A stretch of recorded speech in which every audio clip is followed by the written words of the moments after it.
Vou compartilhar minha tela com vocês, tá?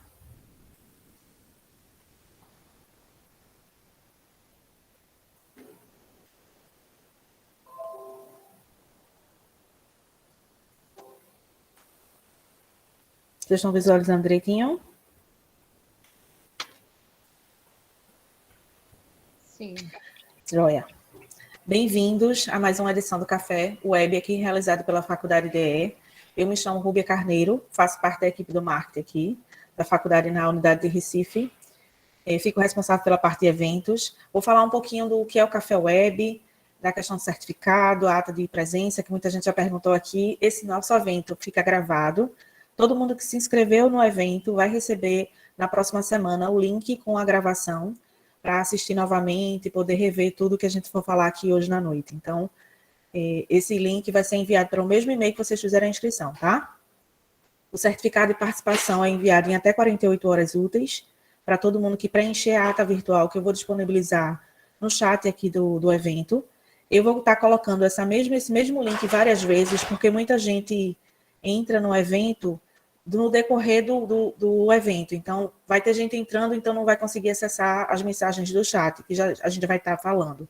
Então, eu vou estar repetindo essa mensagem com a ata, só basta assinar uma vez, não precisa assinar duas vezes. Vou colocar, você preencher um formuláriozinho simples do Google Forms, vocês preenchem e já garantem o certificado de participação no evento, tá? O Café Web, a gente geralmente traz assuntos relevantes e atuais da área de saúde, sempre com nomes de referência. Hoje a gente está com a Vanessa Vicente, que logo mais a gente vai apresentá-la, falar um pouquinho mais sobre ela. Para quem não conhece, a Faculdade DL é referência no Norte e Nordeste, com cursos de graduação, pós-graduação e extensão. Nós temos mais de 15 anos de atuação no mercado e nota 4 nos nossos cursos de graduação e pós-graduação pelo MEC. Nosso curso de graduação, por enquanto, é só na unidade de Recife, que é o curso de Estética e Cosmética, que é um curso de 2 anos e meio, com a grade voltada para a área da saúde. Trouxe aqui para vocês um leque de cursos que a gente tem para a área da fonoaudiologia. Nós temos motricidade orofacial com ênfase em fonoaudiologia hospitalar e disfagia nas cidades de Recife, Fortaleza, João Pessoa e Belém. Temos motricidade orofacial em Aracaju, Salvador e Fortaleza. Temos voz em Salvador, audiologia em Salvador, Aracaju, Fortaleza e Recife. Temos disfagia com ênfase no ambiente hospitalar em Salvador, disfagia e fonoaudiologia hospitalar em Aracaju, linguagem no âmbito clínico e educacional em Recife e linguagem em Fortaleza e Salvador. O curso que está promovendo esse evento da noite é o curso de linguagem no âmbito clínico e educacional, onde a gente tem a coordenação de Sandra Carmo e também o curso de linguagem que é de Fortaleza, com a coordenadora de Cláudia Sobral. Eu queria que vocês se apresentassem enquanto coordenação, falassem um pouquinho dos projetos na cidade de Recife e e Fortaleza, para que o pessoal conheça um pouquinho, entenda como é a dinâmica da pós, quais são os diferenciais de fazer um curso com a gente. Sandra, fica à vontade. Deixa eu abrir aqui o microfone. Boa noite para quem chegou depois. Eu sou coordenadora de linguagem no âmbito clínico educacional. A minha ideia de juntar a parte clínica com a educacional é porque antes eu coordenava só educacional, né? Só da parte que antes era escolar, depois ficou educacional.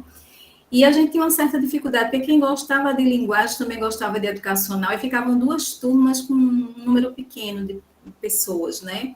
Então, eu resolvi juntar e fazer essa pós um pouco maior e acabando gerando tanto conteúdo para quem trabalha na escola e quem trabalha na clínica, porque acaba tendo um pouco das duas coisas. Quem gosta da clínica também acaba migrando também um pouco para a escola, e quem está na escola também acaba tendo que saber a questão dos desvios, a parte de leitura escrita. Então, a gente acabou juntando e deu muito certo, né? E nesse último projeto, que é essa pós, que está na segunda turma, eu fiz umas inovações. Aí trouxe a Vanessa, né, que é uma professora que a gente trouxe agora, que está, assim, bombando com as novidades do mundo do TDL, né? Então, eu fiz muitas pesquisas para trazer gente nova, e Vanessa é uma dessas pessoas que está trazendo sempre estudos novos, artigos novos, que eu pensei muito no que o pessoal não vê na faculdade. Então, a ideia de trazer coisas que as pessoas não têm muita facilidade de encontrar na graduação. Trouxe a praxia, trouxe também para essa pós um pouco do empreendedorismo, que a gente não tem isso na faculdade. Trouxe também a questão das mídias sociais. A gente vai ter 5 horas de como se comportar a nível de Instagram, a nível de realmente dessa parte, perdão, como se comportar a nível de redes sociais, porque eu acho que a gente não é preparado para ser empreendedor.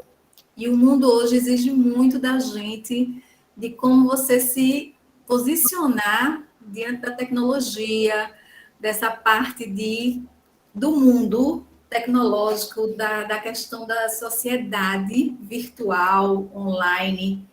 Então, eu trouxe também um pouco disso aí, junto com o empreendedorismo. Então, além das patologias, dos transtornos, TEA, que está muito em alta, né? Todo mundo hoje fala muito de TEA, TEA. Então, a gente não via muito isso há uns anos atrás. Então, eu trouxe as coisas mais básicas, num aprofundamento maior, já que é uma especialização, mas eu trouxe também as coisas que a gente, como também o PAC, né, o processamento auditivo central, que a gente só via muito falar disso na parte audiológica, mas hoje a gente recebe isso para terapia. Então, eu também trouxe isso para essa pós, porque eu via muito falar, mas como eu tenho uma formação mais antiga, e eu fazia, meu Deus, o que é que chegar um paciente que pensa, você tem que trabalhar com o transtorno de processamento auditivo central. Para onde eu vou com isso? Então, eu sentia que as graduações tinham essa defasagem e eu trouxe todo essa bagagem para essa pós. Eu transformei todo o projeto pensando na pós-graduação de linguagem que eu gostaria de ter se eu fosse hoje uma aluna. Então, a gente tem 20 módulos, são 400 horas, e baseado nessa transformação de inovações que hoje o mercado pede para o profissional que sai de uma faculdade ou aquele profissional que está formado há mais tempo e que não tem nem ideia de algumas coisas que o mercado hoje fala, até do termo TDL, por exemplo. Eu não sabia nem o que era, vou ser bem sincera. Sabe? Então, eu fui pesquisar para entender, para poder botar na pós, porque eu não tinha nem noção do que era. Né? Então, a gente vai entender por que ela se destaca. Porque antes a gente vinha com outras nomenclaturas. Uhum. E transtorno, atraso, déficit. Por que hoje é o TDL, né? Então, a gente tem que se atualizar também, até para convidar o professor. Porque a gente não pode trazer uma pessoa sem a gente entender o que está trazendo para o nosso apoio. Então, eu agradeço muito, Vanessa, né? E eu espero, assim, que vocês gostem da nossa proposta de hoje. E, assim, a nossa pós realmente está fazendo diferença. Acho que as pessoas que têm assistido às aulas têm gostado bastante. A gente tem trazido pessoas jovens que estão, assim, com todo o gás, fazendo doutorado, fazendo mestrado e com muito gás e aprendendo e trazendo artigos, assim, que saíram do forno. Joia. A gente não pensa nem muito em livros, né? É mais nas pesquisas, né? Bom, e eu vou passar para a Claudinha falar um pouco do projeto dela, né? Fique à vontade, Cláudia. Pessoal, tudo bem? Eu queria só, assim, complementar um pouquinho a fala da Sandra, porque a gente sempre trabalha muito em sintonia, né, Sandra? Então, assim, a nossa pós aqui em Fortaleza, gente, desde a turma 1, a gente já começou a chamar a pós-graduação em linguagem, porque a gente já foi pegando essa atualização que a Sandra pensou. Então, nossa pós em linguagem, ela é tão completa quanto a da Sandra. Então, a gente tem tanto a parte clínica quanto a parte educacional. Temos disciplinas com fonoeducacional, comunicação alternativa, também, né, Sandra? Lembrar também.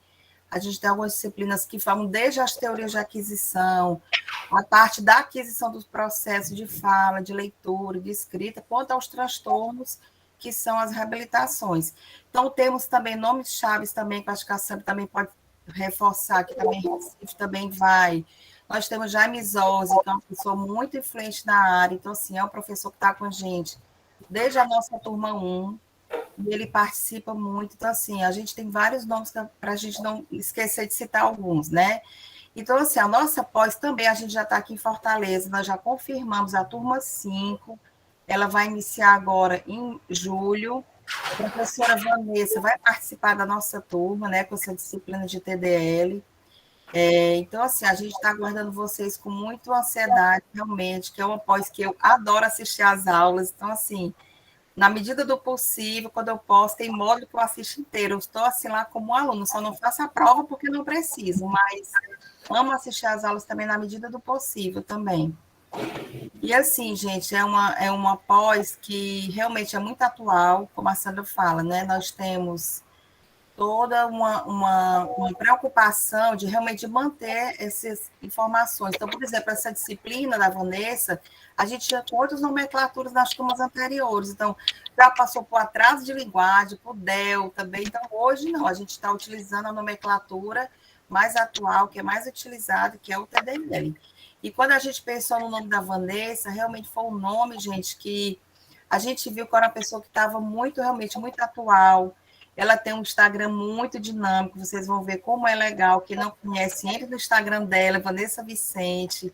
Ela dá muitas dicas, é muito interativo. Então, assim, eu achei super interessante quando a Sandra cogitou o nome dela. Então, realmente é um nome que vale a pena a gente assistir. Eu acho que quem está aqui hoje vai gostar de assisti-la, né, e ver ela falar sobre isso. E quem ainda não sabia, que a gente já está com o curso confirmado, a gente ainda tem vagas, a matrícula ainda estão abertas. A nossa primeiro módulo vai iniciar 16 e 17 de julho. Então, assim, a gente tem um mês e alguns dias, ainda dá tempo de a gente receber novos alunos, tá, gente? Então, turma 5 Fortaleza. Então, é um prazer recebê-los. Professora Vanessa, será um prazer recebê-la aqui na nossa cidade. Vamos comer um camarãozinho, né, fresco, né? Então, assim, acredito que você vai gostar da nossa cidade também, tá? Seja muito bem-vinda e espero que todos aproveitem muito a noite, tá? Boa noite. Obrigada, Cláudia. Obrigada, Sandra. Só uma coisinha, a nossa turma de linguagem, a segunda, começou em fevereiro, mas a gente está, até esse módulo que vai acontecer em junho, a gente ainda está podendo receber alunos. Então, qualquer pessoa interessada pode entrar em contato com o IDE, que a gente recebe alunos até esse módulo ainda. E vou colocar aqui depois o link das duas pós. É pós. uma exceção que aconteceu por conta da pandemia, a gente teve módulos gravados, aí teve umas exceções. Aí qualquer coisa conversa com a gente que a gente explica direitinho. Mas a pós está uma delícia, eu assisto tudo igual a Cláudia. Fico ali babando. Boa noite, deixa eu passar a palavra. Eu acho que travou minha tela aqui. Travou não. Pronto, voltou. Temos também cursos de extensão para a área de fonoaudiologia. Temos o curso de aprimoramento em voz digital, aprimoramento de fonoaudiologia neopediátrica digital e aprimoramento em voz clínica e profissional em Aracaju, na turma 2. Para quem é ativo e inscrito no conselho de classe, a gente tem um desconto já fechado com os conselhos e de 20% de desconto nas parcelas das pós-graduações. Então, para quem está ativo e inscrito no conselho, você já tem esse desconto de cara para fazer a pós com a gente aqui. Convido vocês também a conhecerem nossas redes sociais. Vocês encontram a gente como Faculdade IDE, no YouTube, Instagram, Facebook e LinkedIn. Geralmente a gente costuma colocar a parte mais institucional no Facebook e LinkedIn. E no nosso Instagram, a gente costuma colocar o que a gente fala, a parte mais humana. Vocês vão ver fotos do que está acontecendo no final de semana em todas as sedes que a gente tem. O dia a dia da graduação aqui de estética, na unidade de Recife, os eventos que a gente está participando, os eventos que a gente está promovendo. Então, vocês vão ver muitas fotos e vídeos do que rola no final de semana aqui com a gente. Temos dentro do nosso site também uma parte bem bacana, que é o nosso blog. Lá vocês vão conhecer alguns artigos e alguns complementos de e-book que vocês podem baixar gratuitamente. Eu trouxe aqui 3 recortes para vocês terem noção. A gente tem material bastante rico e é bem legal. Também temos no nosso site a parte de eventos, então convido vocês aos próximos eventos, vocês ficarem antenados lá na nossa parte do site de eventos para ficarem sabendo das próximas edições de Café Web que a gente vai estar realizando e também dos eventos presenciais que a gente também faz nas unidades de Fortaleza, de Salvador e nas outras sedes que a gente tem. Para encerrar minha fala e pedir para a Sandra apresentar a palestrante da noite, eu encerro com o nosso slogan e nosso propósito, que é mude o seu mundo e o de muitas pessoas, porque a gente acredita que através do conhecimento que a gente passa para os nossos alunos, a gente muda e impacta a vida positivamente deles. E esse impacto reflete no atendimento aos seus clientes e pacientes. Uma vez impactados, eles também refletem no dia a dia desses pacientes, que se tornam um ciclo do bem. Então, aproveitem bastante a noite. Vocês vão poder fazer perguntas no final da palestra da Vanessa, e vocês podem ativar a mãozinha, vocês podem falar pelo chat, que a gente lê no final, e aproveitem bastante. Sandra, fica com você para apresentar a palestrante da noite. Bom, nossa palestrante, especialista Vanessa Vicente, né, fonoaudióloga clínica infantil, especialista em desenvolvimento infantil, está fazendo mestrado. Agora, o teu mestrado é em que área, Vanessa? Na verdade, eu faço em letras, né? Eu faço em psicolinguística. Psicolinguística, né? Sim. Pronto. E ela tem a palavra agora para passar para a gente esse mundo do TDL, que é o Instagram dela, né? Para a gente... Eu estou curiosíssima para entender melhor também esse mundo. E tem uma moça, Rúbia, que levantou a mão lá no chat. Aí você pode responder a ela por lá, que ela quer saber dos cursos online. Joia, coloco sim. Pronto, vamos ficar agora contigo, Vanessa. Seja bem-vinda. Ai, gente, boa noite. Assim, é uma honra estar aqui, ouvir dessa inovação, assim, é muito legal a gente ver uma renovação. Eu tenho visto, na verdade, um movimento muito legal, uma geração muito inovadora, independente da idade, mas assim, uma geração inovadora, né, procurando realmente uma atuação mais baseada em evidência. Quando eu falo que a fonoaudiologia está passando dessa parte menos intuitiva e mais científica, é por isso, por conta dessa geração que tem buscado mais, né, uma prática mais realmente baseada em evidências. E eu acho que só tem a crescer, eu acho que só tem a acrescentar na nossa ciência. Né? E vou me apresentar, ela já me apresentou, então não preciso, só falar que realmente eu sou a pessoa mais apaixonada por TDL que eu conheço. Eu só contar brevemente minha história no TDL para vocês entenderem. Eu também fui professora da rede pública do Rio. Eu passei no concurso, eu fui formada naquela formação de professores, antigo normal. Então, eu passei no concurso muito novinha. Então, comecei a dar aula, eu ainda estava... Foi quando eu entrei na graduação. E aí, a minha graduação era tarde e noite, eu trabalhava de manhã. Era uma loucura, eu com 18 anos, 19, muito novinha. E nesse interstício, realmente, quando você entra na rede pública, geralmente eles te colocam naquela turma que ninguém quer. Né? E aí eu já peguei uma turma que era de adolescentes não alfabetizados. E dali eu encontrei muita coisa diferente, né? Que eu bati o olho assim, então, tem alguma coisa diferente. E eu entrei na fonoaudiologia, desde 13 anos eu falo que eu queria ser fonoaudióloga. Quem com 13 anos quer ser fonoaudióloga, né? Eu tinha a irmã de uma amiga minha que estava cursando fonoaudiologia, eu fiquei apaixonada. E eu fui fazer magistério porque eu queria ser fonoaudióloga de criança. E eu achava que o magistério iria me ajudar, e realmente me ajudou muito. Então, eu passei nesse concurso e eu sempre me bati de frente com essas crianças que tinham muitas dificuldades. E eu assisti o primeiro workshop da doutora Débora Beff Lopes, isso já no final da graduação, o primeiro workshop do ABFW, isso em 2000, se eu não me engano, 2002. E ela falou sobre o DEL, na época. E ali eu falei assim, eu encontrei. Porque eu não estava encontrando muito bem na graduação aquelas minhas crianças, né, que eu estava dando aula. E ali foi quando começou a minha paixão pelo TDL quando ele ainda era DEL, e quando na faculdade eu via como uma fase do desenvolvimento, assim como a Sandra falou, que tem várias nomenclaturas, né? Disfasia, a gente via vários termos, e ali eu encontrei, eu falei, gente, é isso. Agora eu encontrei essas crianças. E dali começou realmente uma paixão e uma busca incessante pela um suporte a essas crianças. E aí eu espero que eu consiga contaminar pelo menos um pouquinho vocês. Eu falo que eu estou formando um exército de formiguinhas em prol das crianças com TDL. Tá? Então, mais do que tudo, isso eu sou realmente uma apaixonada pelo TDL. Deixa eu tentar aqui, vou começar a compartilhar. É uma janela.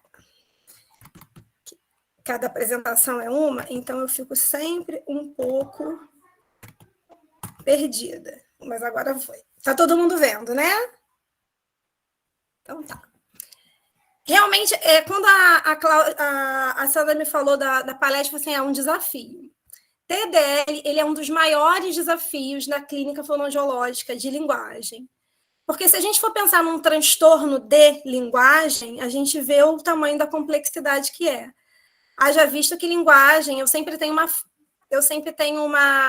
frase, eu sempre falo em todo curso ou palestra que eu dou. A linguagem, ela norteia o desenvolvimento do ser, norteia o desenvolvimento do indivíduo. Se eu tenho um transtorno nesse movimento que norteia o desenvolvimento, eu vou impactar em muitas coisas. Né? Então, a palavra só linguagem, ela me incomoda, justamente por isso, porque linguagem é muita coisa.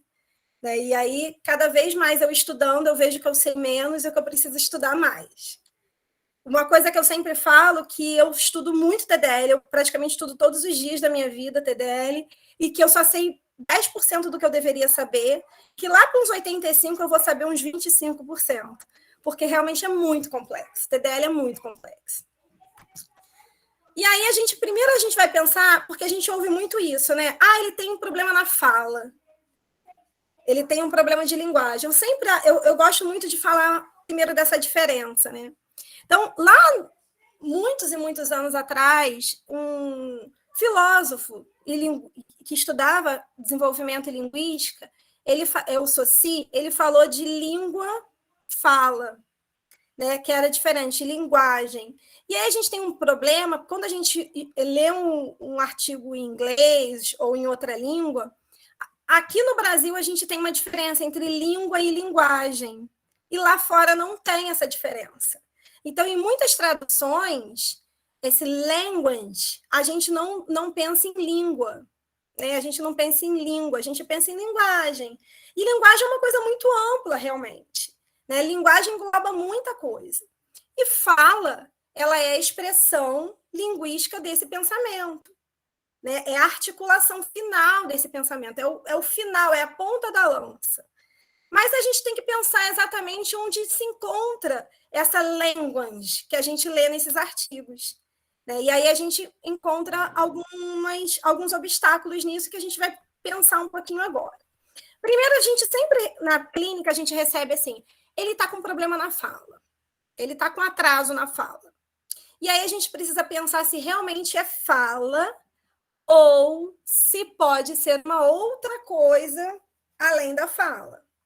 Né? E aí, o que tenho visto é que tudo é muito levado para a fala em si. E aí, se ele não tem um problema de articulação na fala, então ele tem um problema de aprendizagem. Eu tenho visto um pouco desse movimento ainda acontecer. E aí é um pouco perigoso, porque a gente acaba deixando passar nessa peneira.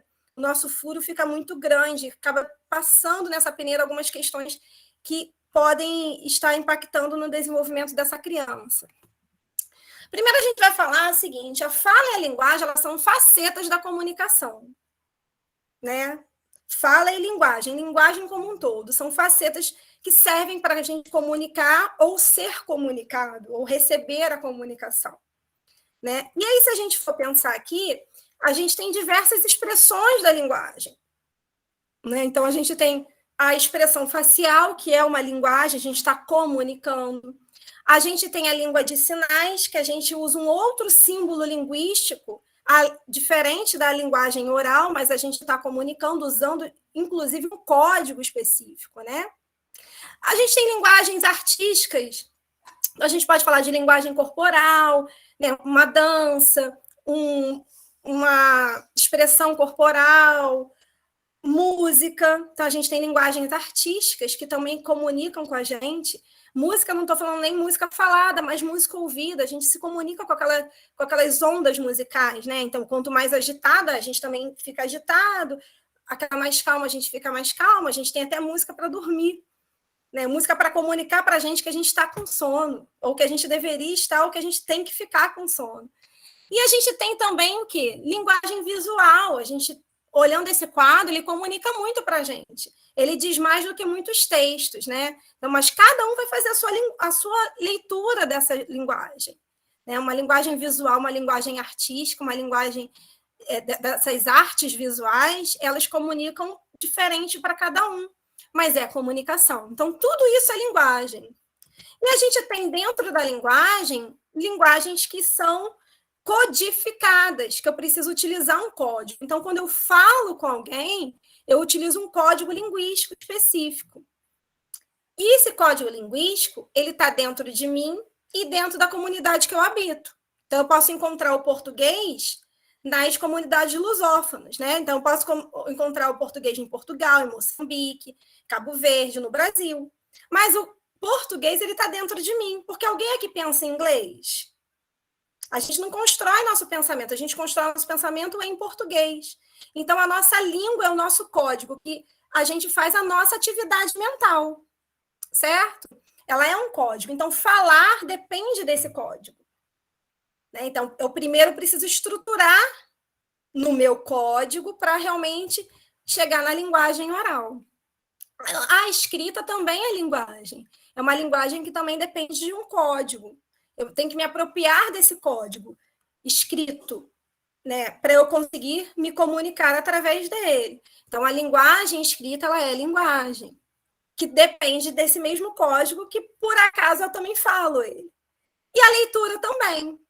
Eu preciso me apropriar desse código para eu conseguir ler e alcançar o objetivo de quem escreveu aquilo. Porque quando a gente lê um texto, a gente precisa alcançar o objetivo de quem escreveu aquele texto. E quando eu falo, o outro também precisa acompanhar e alcançar o objetivo de quem está falando. Então, vocês aqui estão me escutando e eu espero estar sendo clara para vocês estarem alcançando o objetivo da minha fala. Mas antes de eu falar, eu preciso estruturar isso tudo. E aí é exatamente isso. Então, comunicação engloba as duas coisas. A linguagem, eu vou transmitir de alguma forma ideias, transmitir de alguma forma informações, ou receber essas mensagens que são transmitidas de alguma forma dentro de mim, certo? Então, eu vou receber e vou compreender essa mensagem de alguma forma. E uma dessas formas é a fala. Uma dessas formas é a fala. Então, para eu falar, eu preciso passar por um processo, por uma atividade mental muito estruturada para eu falar. Então, se alguém se comunica comigo, mesmo que fale de uma maneira que aos meus ouvidos são audíveis, são interpretáveis, porém, pode ser que ele não esteja estruturando da maneira correta para chegar aos meus ouvidos de forma interpretável.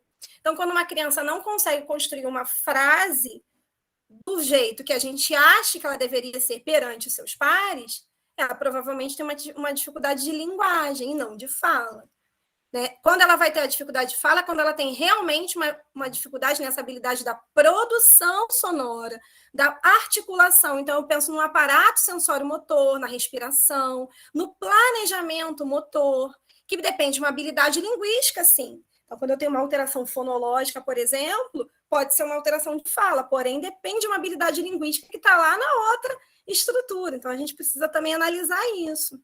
E depende dessa habilidade motora, né? A fala é um ato motor, certo? Então, a gente precisa entender um pouco essa separação ou até essa conexão.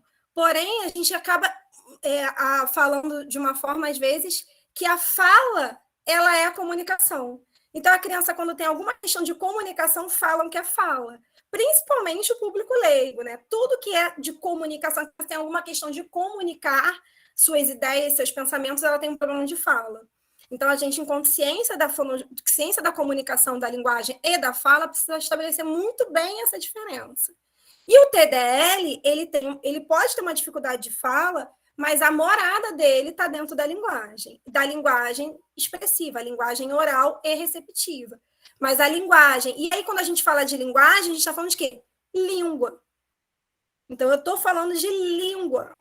É uma criança que tem dificuldade em construir seu pensamento na língua portuguesa. Então, como é que ele vai construir o pensamento dele? Ele não constrói, porque ele não tem outra língua. Ele tem dificuldade na própria língua. É como se a gente tivesse dificuldade de aprender o inglês. Ele tem dificuldade de aprender a própria língua, de acessar vocabulários da própria língua, de construir sentenças na própria língua e de compreender a própria língua. Então, a gente pensa na agonia que é para essa criança. E aí a gente agora vai também falar da questão do atraso e do transtorno, que também é outra diferença. Eu ainda tenho o termo atraso de linguagem. Por quê? Porque é uma criança que tem um impacto de um ambiente. O ambiente não está sendo propício para quê? Para ela adquirir a língua. Então, para eu adquirir a minha língua, seja ela em qual teoria linguística de aquisição eu acredito, ou teoria do desenvolvimento na aquisição eu acredite, todas elas, até a teoria mais gerativista possível, fala de um ambiente. Porque é no ambiente que a criança vai extrair as informações para adquirir a sua língua. Se esse ambiente não está sendo propício para que ela consiga extrair essa informação, ele não vai adquirir a língua no tempo esperado. Porém, ela vai adquirir a língua. Né?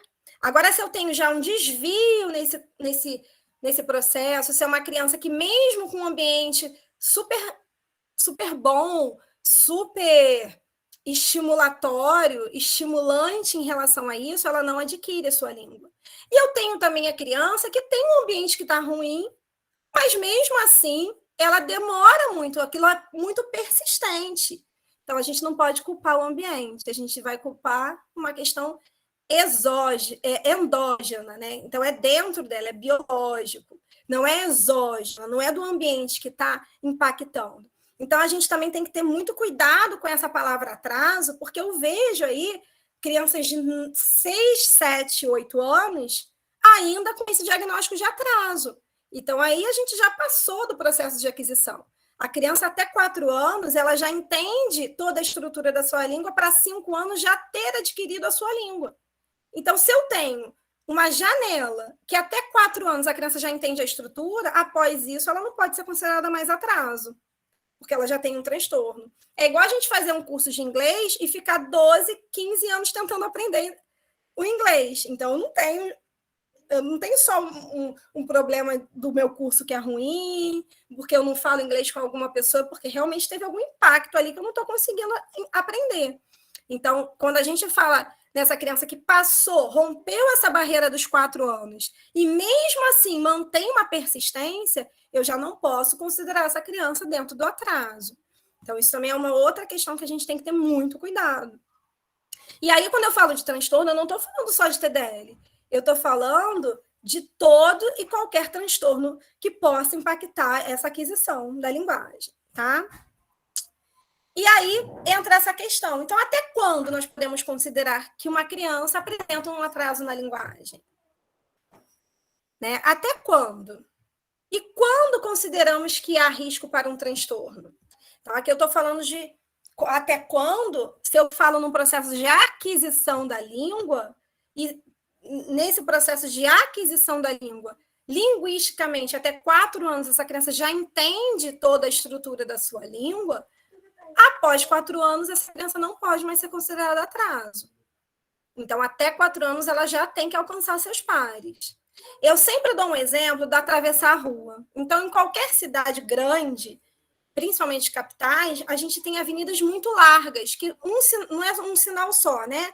Tem um sinal, aí tem um canteiro, outro sinal. Aqui no Rio a gente tem a Presidente Vargas, que é enorme. Tem 3 sinais em alguns lugares. Tem a pessoa que atravessa em uma coisa só, né? Fechou, vai lá, engata uma e vai embora. Tem aquela pessoa que para no meio e tem que esperar o outro sinal. E tem aquela que espera os 3 sinais porque está mexendo no celular, porque está conversando, mas ela não desviou o caminho.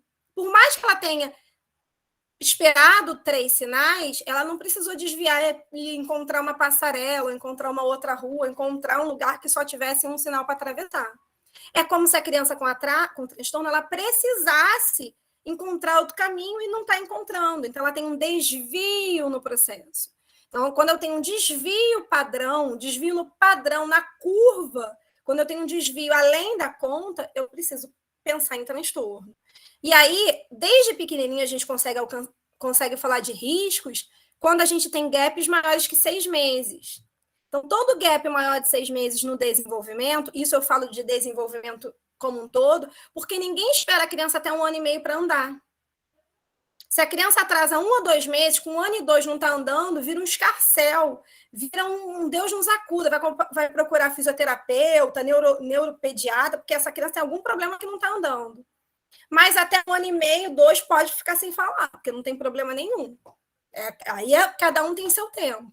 Então, a gente precisa pensar nisso, né? Porque todo atraso maior que 6 meses no desenvolvimento, ele é passível de ser um transtorno.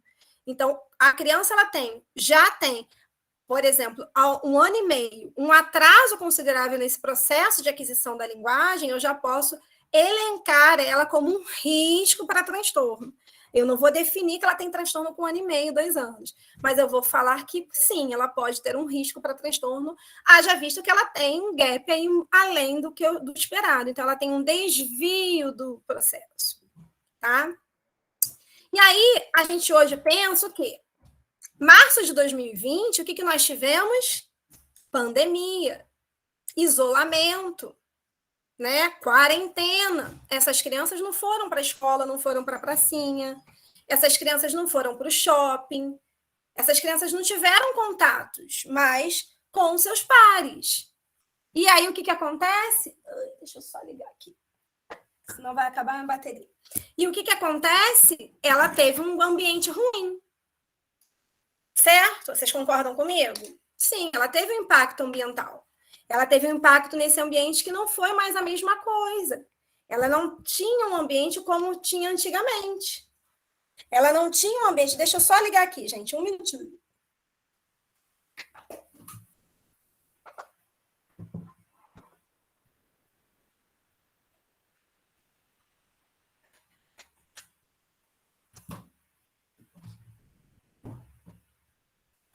Não estava mais dentro do esperado. Não tava, aquele ambiente não estava o normal, era um novo normal, certo?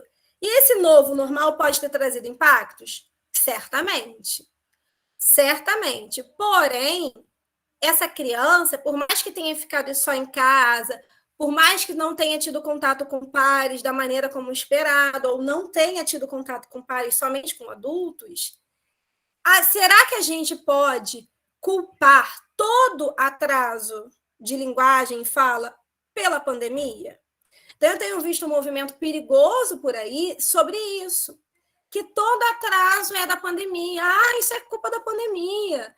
Não tem 3 anos não está falando, culpa da pandemia. Pode deixar que agora vai, porque está na escola. Então, aí é um lugar também muito perigoso em relação a isso. Por quê? Se eu estou falando de extrair no ambiente as informações necessárias para adquirir uma língua, por mais que tenha tido restrição, eu tinha contato com a minha língua, porque essa criança não ficou trancada no quarto. Ela teve algum contato. Tela é prejudicial? Lógico que é. Mas ela teve contato com a sua língua. Mas ela só via vídeo em inglês. Tá, mas você não mandava ela tomar banho, ela comer, não conversava com ela, não brincava 1 minuto que foi... mas eu trabalhei só no home office. Ok, mas você ficou o dia inteiro sem falar com essa criança? Ela ficou o dia inteiro sem ter nenhum contato com a língua? E aí, se eu tenho um desvio do padrão, uma criança com um gap maior que 6 meses, esse ambiente... o impacto dele foi além da conta. Então, não foi um impacto só do ambiente. Porque, por mais que eu tenha tido, sim, atrasos nesse processo, pensar num gap maior que 6 meses é pensar num desvio. E aí eu posso pensar nisso aqui, ó, no ambiente que, junto com o biológico, endógenos e exógenos podem provocar o quê? Bum! Aí sim, a gente tem tido muitos casos. Muitos casos. E o que aconteceu também? O maior contato dos pais com seus filhos, eles também permitiram que os pais conseguissem identificar coisas que, de repente, não identificariam cedo. Iriam demorar a identificar. Então, por exemplo, quem trabalha com linguagem e diz que está super tranquilo, não trabalha com linguagem. A gente teve uma demanda aí gigante, né? Então, está todo mundo muito cansado, muito sobrecarregado, porque realmente os impactos foram maiores. Porém, eu também penso nisso, que a gente teve já uma predisposição que, com o ambiente, isso foi enxergado, de repente, enxergado de uma outra maneira, ou até visto antes. Então, quantos casos a gente não tem de crianças lá com 7, 8, 9 anos que tem muitos problemas na escola e a gente não sabe o que é? Não, estou vendo que é uma criança esperta, mas ela não consegue aprender, ela não consegue entender, ela lê um texto, parece que não está dizendo, vou mandar para o psicopedagogo, vou mandar para uma avaliação de dislexia. E aí a gente não encontra. Mas aí bota dislexia, porque, olha, não sei, não parece dislexia, mas ela tem um impacto aqui nessa aprendizagem que eu não sei o que é, que pode ser realmente um impacto de linguagem. Certo? E aí, esse quadrinho aqui, a gente tem lá, ela falou, a Sandra falou do Instagram, então tem 2 Instagrams que vocês podem seguir, @MundoTDL e o @VanessaVicenteFono. No @MundoTDL, a gente tem lá na bio um link que tem cartilha do TDL, a gente tem um livro que nós traduzimos com autorização da FASIC, junto à NAEPLIC, que hoje eu sou membro do NAEPLIC, que é uma instituição, né, para transtornos da comunicação, ela é do Reino Unido, e eu sou um membro dessa organização. Então, a gente teve uma autorização e a gente traduziu um handbook, né? SLI, que na época chamava de DEL, e a gente traduziu o manual do TDL, que também depois eles também atualizaram. Então, quem quiser, a gente tem esse livro, a gente tem cartilhas que nós produzimos, então podem ficar à vontade, usar e abusar, porque a gente não comercializa nada disso, tá? O intuito sempre é realmente a gente divulgar. Então, aqui eu tenho uma tabela que diz que essa tabela é amplamente divulgada, e muita gente tem bem parecidas, né, de várias maneiras. A gente diz aqui o quanto a gente deveria minimamente esperar nessa criança. Então, se eu for pensar que eu vou receber uma criança de 24 meses, que já deveria falar 150 palavras, e aí ela fala mamãe, papá, daiaga, então a gente vê que tem um gap muito maior que 6 meses, um gap próximo a 12 meses. Então, aí a gente vê que essa criança está desviando no processo, tá? Uma dificuldade muito persistente. Então, eu já posso pensar num transtorno ou num risco para transtorno. Eu não vou denominar como transtorno aos 24 meses, mas eu uso muito falante tardio com risco de transtorno.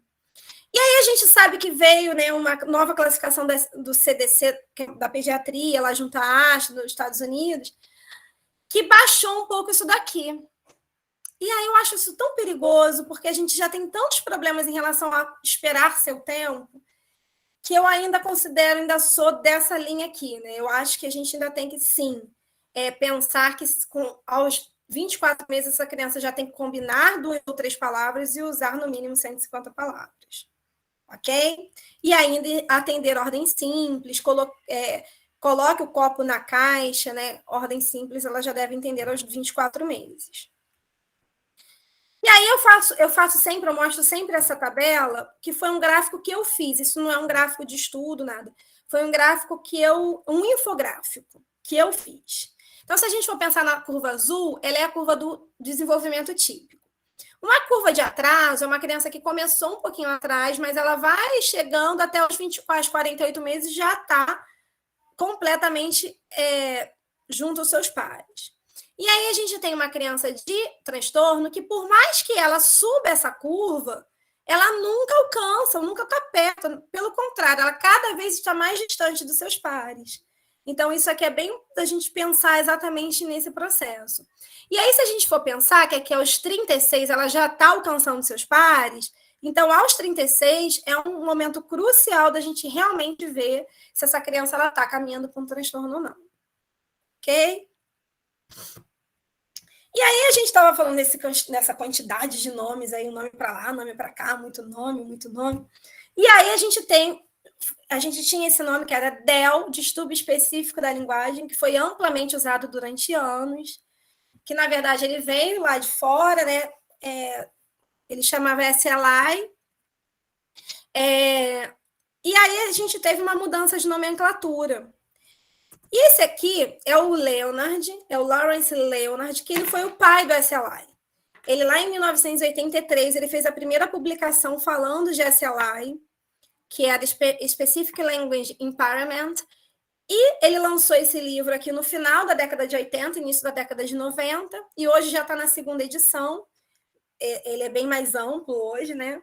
Mas ele falava dessa criança com dificuldade. Então, por conta dele, foi que usou-se muito essa nomenclatura. E aí, pasmem vocês, o pai do SLI hoje usa TDL. E aí eu sempre falo, quem sou eu na fila do pão para não usar, né?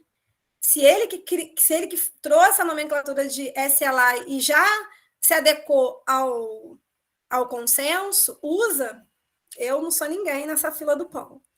Mas ele até hoje, ele estuda, ele está vivo, ele é pesquisador ainda, e ele estuda muito sobre esse impacto, né?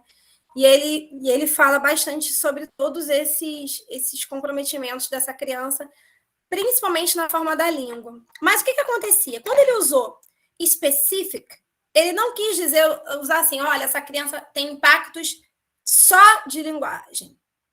Né? Então, olha, só nessa estrutura da língua, só do domínio da língua é que ela tem a dificuldade. Mas ele usou specific, foi de que era uma criança que não tinha outra causa. Era uma criança que era idiopática. Não tinha nada que pudesse justificar, aparentemente, aquele estágio de persistência nesse processo. Então, esse specific, e sim, ela tinha questões do domínio da língua. Só que, lógico, se a gente for pensar, a língua ela recruta outros domínios. Então, eu preciso de memória, né? Eu preciso da interação com o outro, eu preciso de um simbólico, né? Eu preciso formar símbolos, eu preciso de maturação simbólica. Então, lógico que eu vou ter outros impactos. E aí, só que ao longo do tempo, esse specific ficou muito especificado. Né? E aí começou a virar um diagnóstico de exclusão. E ao invés de aumentar o conhecimento, a coisa ficou mais restrita ainda. E aí, essa daqui é a Dorothy Bishop, que é uma psicóloga do desenvolvimento, ela não é fono, mas ela estuda o TDL, a vida, né? A Ana Vogley, que ela é de João Pessoa, né? Mas ela mora no Recife, ela fala que eu sou a Bishop do Brasil. Eu falei, Ana, tá longe, Ana, tá muito longe disso. Ela, não, você estuda você dedica a sua vida ao TDL. Eu falei, tá bom, mas tô longe dela, tô bem longe, né? Se eu conseguisse me aproximar, o fio de cabelo tá bem. Mas a Dorothy Bishop, ela, numa das viagens dela de táxi, o taxista perguntou para ela, o que você trabalha? Aí ela falou assim, eu trabalho com SLI. Aí ele falou assim, o que é isso? Nunca ouviu falar. Aí ela começou a explicar e não estava conseguindo, ele não estava conseguindo entender. Aí ela falou assim, sabe o autismo? Ele, esse eu sei. Sabe dislexia? Já sei. Então, é coisa parecida. É lá no impacto na linguagem. E aí ela usou essa frase. Na verdade, ele é o transtorno mais prevalente da infância que você nunca ouviu falar. E virou meio que um slogan, sabe? E realmente é isso, o TDL, ele é o transtorno mais prevalente da infância que vocês nunca ouviram falar. Né? Vocês, não digo só vocês, estou falando a sociedade. E isso é muito preocupante. E a Dorothy reuniu uns especialistas para justamente levantar por que não era conhecido. Por que ninguém conhece o que é SLI? Né? E aí ela começou a promover um debate, principalmente reunindo a Europa, falando que, primeiro, o DEL ele era essencialmente um diagnóstico de exclusão. Então, nada podia ser DEL. Se você tivesse lábio leporino, fissura palatina, não podia ser DEL. Se você tivesse impacto socioeconômico, não podia ser DEL. Se você tivesse algum risco de hiperatividade, não podia ser DEL. E aí viram que realmente isso não privilegiava a questão do domínio da língua. E aí também elas começaram a criticar que não tinha um consenso de critério. Em cada lugar um critério. Não tinha. Hoje, por exemplo, para você dar um diagnóstico de apraxia, você tem um critério. Para você dar um diagnóstico de TEA, você tem um critério. E aí não tinha esse critério para o DEL. E aí elas promoveram lá um estudo para tentar trazer um critério. E, na verdade, é um documento que hoje deveria reger toda a nossa prática na linguagem. É um documento super importante. E aí também elas se reuniram num consenso de nomenclatura, porque pesquisaram que a gente tinha muitos nomes. Era como se eu tivesse que chamar 100 nomes para o guarda-chuva. Né? Guarda-chuva protege chuva, sai água. E ela encontrou mais de 120 nomes para a mesma coisa. Eram crianças que tinham dificuldade persistente em adquirir a sua própria língua, com impactos profundos no desenvolvimento e sem que ninguém conhecesse a causa específica para isso. E aí, se eu tinha muitos nomes para a mesma coisa, o que isso quer dizer? Quer dizer que eu vou ter muitas dificuldades no campo da pesquisa. Porque se você não consegue consenso de um nome, você não consegue... Por exemplo, eu que sou pesquisadora hoje, para encontrar coisas sobre TDL é impossível, né? Brasil, então, não tem. E aí, quando a gente vai lá fora e a gente bota TDL, eu tenho que botar de 2017 para cá. Fora isso, SLA é o mais encontrado, mas eu tenho estudos maravilhosos com outras nomenclaturas. Então, isso impacta na pesquisa também. E aí eles propuseram um consórcio Catalyse que foi por painel Delphos. O que é isso? O painel Delphos é quando você se reúne de forma online, então já foi online, isso em 2015, 14 para 15 que começou. E você fala assim, o céu é azul. Aí a Renata, que está aqui do meu lado, assim, ó, fala assim, não, eu acho que é azul esverdeado. Aí a Cláudia fala, não, é um azul meio azulado, acinzentado. Então, gente, olha só, é azul, não é? Todo mundo concorda que é azul? Sim! Ok, então vamos botar, céu é azul. O que mais? Aí você vai lá, todo mundo concorda? Ou a maioria concorda? Sim, então vamos botar, o céu é azul azulado. Estou dando um exemplo. E aí você chega a um consenso. Foi mais ou menos isso que foi feito no painel Delphos, tá? E aí a gente teve 2 estudos, que foi a fase 1 e a fase 2. Na fase 1 foi um estudo de diagnóstico e a fase 2 foi um estudo de nomenclatura. Para quem vai assistir a aula na pós-graduação, a gente vai retomar isso de maneira super detalhada, tá? Mas a gente teve a parte 1, que foi o Catalyse, que foi o estudo de diagnóstico, de consenso diagnóstico, que trouxe para a gente quando deveríamos encaminhar para uma avaliação. Como deveria ser essa avaliação? Que instrumentos eu preciso usar para essa avaliação? Olha que legal. E é um documento que ninguém conhece, quase ninguém conhece, né? E é um documento super importante para quem trabalha com linguagem. E eles também falam das condições diferenciais dentro dessa pesquisa diagnóstica, né? Falou de bandeiras vermelhas, então a gente tem. E aí vamos pensar aqui comigo, uma coisa que é super importante que o Catalyse traz para a gente. Quando eu preciso encaminhar uma criança para uma avaliação de linguagem, então completem aí, pensem como avaliação de linguagem. Quando que eu devo encaminhar?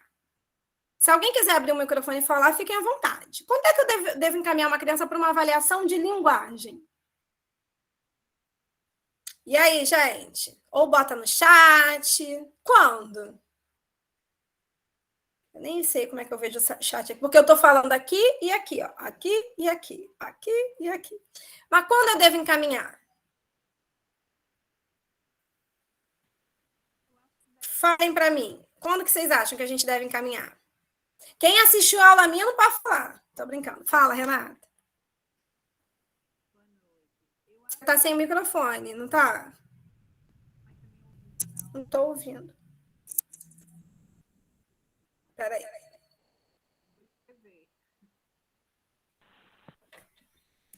Pode falar. E agora estão ouvindo? Deixa eu voltar aqui, porque senão eu não consigo ouvir vocês. Pode falar. Estão me ouvindo agora?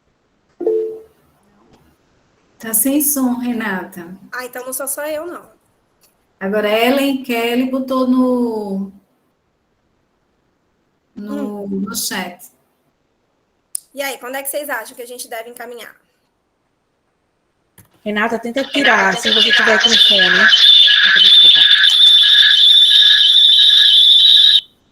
Deu interferência aqui o meu telefone com o computador. Tenta tirar, se você tiver com fone de ouvido, desconecta o plug e conecta novamente, que pode ser isso. A Ellen falou que quando ela já passou do período de ter comportamentos como outras crianças. E aí, quando é que vocês acham?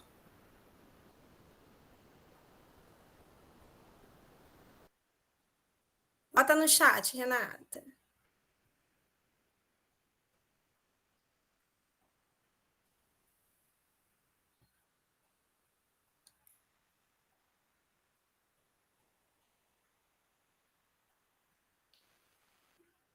Logo de começo, faz sentido, muito bom. Logo no começo de todos os marcos de desenvolvimento. Certo. Deixa eu voltar lá para o texto. O que acontece, gente? Lá no documento, ele diz para a gente uma coisa super importante. Toda e qualquer preocupação, e aí vou repetir, toda e qualquer preocupação em qualquer fase do desenvolvimento com relação ao comportamento. Comportamento, sim. Aprendizagem, comunicação, fala, eu preciso encaminhar para uma avaliação de linguagem. Então, quando eu estou falando de toda e qualquer preocupação, se realmente a criança não alcançou seus marcos, isso a gente deve acompanhar desde cedo, mas também se uma criança que está tendo problemas que parece até ser um TOD, se uma criança que tem um risco, eu estou achando que ela tem uma hiperatividade, eu preciso primeiro encaminhar para uma avaliação de linguagem. Se é uma criança que tem uma dificuldade de aprendizagem, é uma criança que tem que ter uma avaliação de linguagem. Por quê? Lembra da minha frase? A linguagem rege todo o desenvolvimento do indivíduo. Se eu tenho impacto na linguagem, eu posso ter impacto em qualquer área nesse desenvolvimento. Então, qualquer preocupação do desenvolvimento de uma criança, ele precisa passar por uma avaliação de linguagem. E aí? E aí que ninguém faz essa avaliação? E aí que ninguém sabe que isso existe? Então, é isso que a gente tem que lutar, né? Por isso que a gente tem uma pós-graduação tão incrível aí em Fortaleza, em Recife, de linguagem. Por isso que a gente tem tido tantos cursos em prol disso. A gente precisa divulgar a nossa ciência, que a nossa ciência ela é primordial para investigar problemas no desenvolvimento. E como deve ser a conduta? Ele também traz isso para a gente, olha. É protocolo? É só observação? Então, é um outro desafio aí para a nossa prática. Como? Como que eu vou fazer essa avaliação? Então, o documento diz que eu preciso combinar informações da anamnese, uma boa anamnese, uma boa investigação observacional, comparar com parâmetros de desenvolvimento típico e ainda usar protocolos. Então, não é fácil, né? Se eu me proponho a realmente fazer uma boa avaliação de linguagem, não é fácil. E eu ainda tenho que identificar fatores adicionais. Essa criança, ela realmente já tem um diagnóstico médico, não tem diagnóstico médico. Eu vou mandar para o profissional para investigar alguma coisa adicional que possa estar contribuindo aqui para esse quadro, ou contribuindo para realmente impactar nisso. Então, isso tudo esse documento traz, é bem importante por isso. E aí, ele traz exatamente isso que eu falei, é o primeiro sinal de preocupação com fala, linguagem, comunicação e comportamento. Criança deve ser encaminhada para uma avaliação de linguagem. Então, eu tenho muitas crianças hoje, o TOD virou moda, como a gente passa por muitas modas, né? A apraxia virou moda. Antes de tudo, TDAH já virou moda, dislexia, a criança ela precisa fazer uma avaliação de linguagem. Então, não é uma avaliação só do PAC, não é uma neuropsicológica, uma avaliação de linguagem. Uma avaliação de linguagem bem feita, ela lê essa criança e rastreia essa criança. Se essa criança não tiver impacto de linguagem, aí sim você pode pensar em outra coisa. Mas a primeira preocupação deve ser a linguagem. E aí é o que eu mais fico triste, que mais eu fico sem dormir. A última coisa que as pessoas pensam é na linguagem. Lembrei, pode ser de linguagem. Já fez um monte de coisa, já tomou remédio, né? A criança já fez um monte de coisa, e aí depois que lembra, lembrei, linguagem. Então, isso a gente precisa mudar também.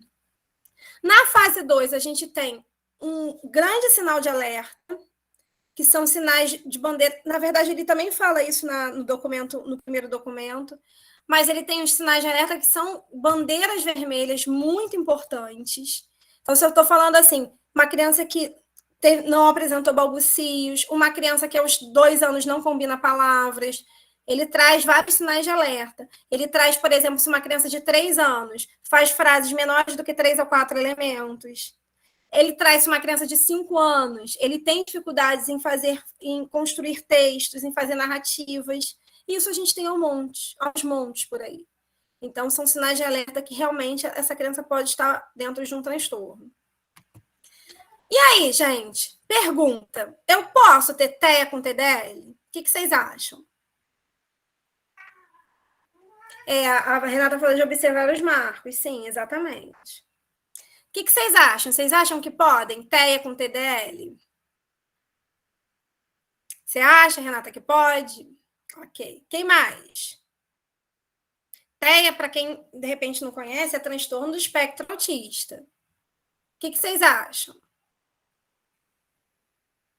Quem mais? Deixa eu ver aqui. Cadê o chat? Chat. O que vocês acham, gente? Pode ou não pode?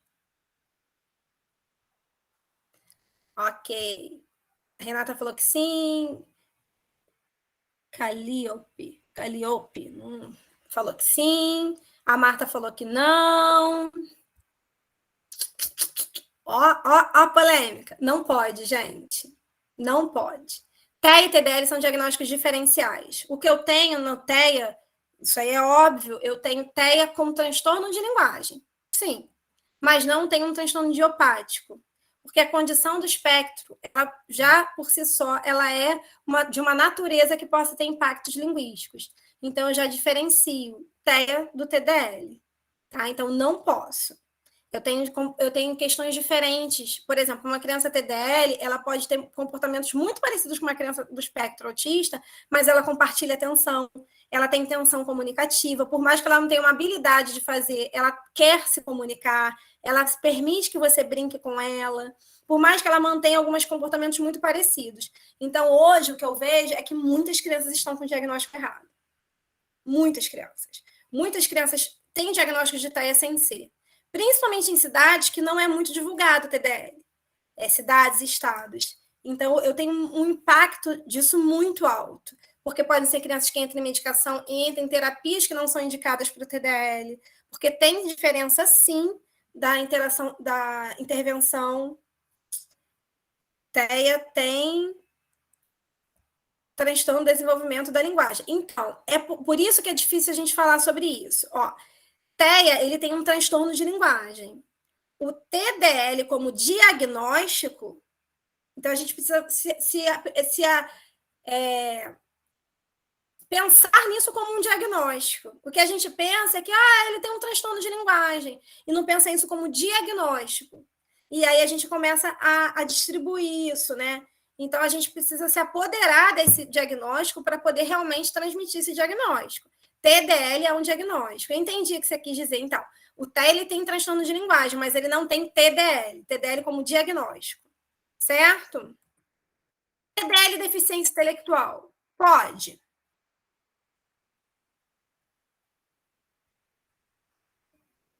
E aí, gente? TDL e deficiência intelectual. Vocês acham que pode? Não. Diante disso, né, Marta? Não pode. Não pode. A condição de deficiência intelectual, ela dá também a natureza de um transtorno linguístico. Então, ele não é de causa não especificada. Então, eu posso ter criança com deficiência intelectual com transtorno de linguagem, mas não é o diagnóstico de TDL. E aí, a gente entra também numa outra questão. Eu tenho crianças que têm rebaixamento de QI, que é chamado de QI limítrofe. Essas crianças podem ter TDL, que são diferentes das crianças que têm déficit intelectual, uma limitação funcional, tá? Isso aí também é um papo que a gente precisa aprofundar, mas é importante só eu citar sobre isso, até porque eu sei que deve ter pais, professores de outras áreas também, até as fonos, de entender que eu tenho, sim, impactos Nesse QI não verbal, essa criança ela pode ser limítrofe, né, no limiar, né, ela é no limiar da normalidade, ali, entre 85 e 70, que essa faixa é considerada limítrofe. Então, ele tem um QI não verbal limítrofe, mas ele pode estar dentro do TDAH, ok? E aí, essas condições diferenciais que diferenciam uma criança TDL de uma criança que tem TL, transtorno de linguagem associado a essas condições, principalmente a gente pode citar lesões, lesão cerebral, condições neurodegenerativas, PC, paralisia cerebral, perda auditiva neurosensorial, condições genéticas, UTEA, deficiência intelectual. Então, o síndrome de Down, ele tem um TL, ele não tem um TDL, tá? TEA tem TL, não tem TDL. Então, são coisas diferentes. E olha lá, a gente usa o termo TDL para casos de transtornos linguísticos sem essas causas diferenciadas. Certo? Ok? Então, ele não tem uma justificativa biomédica para isso. E aí, a gente usa qual termo? TL. Então, a criança que tem um impacto de uma outra condição diferencial, que essa sim é primária na condição dele, ele tem um TL, uma síndrome de Down com TL, um TL associado à síndrome de Down, um TL associado à condição de perda auditiva neurosensorial. E aí, o primário dele não é o TL, o primário dele é essa condição. Que é uma condição que explica todos esses impactos linguísticos. Quando eu não tenho nada que explique, ele é um TDL. E aí a gente entra nisso daqui, ó. E TDL, TDAH? Pode. O que vocês acham? TDL, TDAH? Pode. Pode. Claro que pode, claro que não. O que vocês acham? Vocês acham que pode ou que não pode? Vocês estão muito calados, hein? Ó, acho que eu tô assustando. Pode ou não pode? Não, Renata. Por quê? Vanessa, o TDL não tem um comprometimento da atenção e o TDAH tem.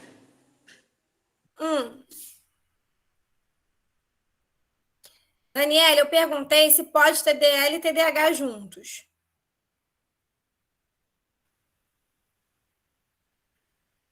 O que vocês acham? Ah, TDL, TL, ela pediu para repetir? Tá. Deixa eu voltar então rapidinho. O TL é quando eu tenho uma criança que tem uma condição diferencial, uma condição biomédica, algo que explique essa condição de linguagem dele. Então, olha, se eu tenho uma síndrome de Down, a síndrome de Down, ela é uma causa diferencial no desenvolvimento dessa criança, que já está explicando por que ela tem um transtorno de linguagem. Embora a gente não tenha assim, ele tem síndrome de Down, ok, enfia no consultório e faz alguma coisa. Não. Então, esse enfia no consultório e faz alguma coisa não existe. Ele tem o quê? Um TL, eu preciso avaliar essa linguagem dele. Mas ele não tem, primariamente, um impacto de linguagem. Esse impacto de linguagem é oriundo de uma natureza diferenciada que explica dessa condição biomédica dele. O TDL ele é primário, não tem nada que explique. Entendi. Então, no caso, seria tipo um transtorno de linguagem associado. Sim. Certo. E obrigada. Aí, gente, TDL e TDAH, o que vocês acham?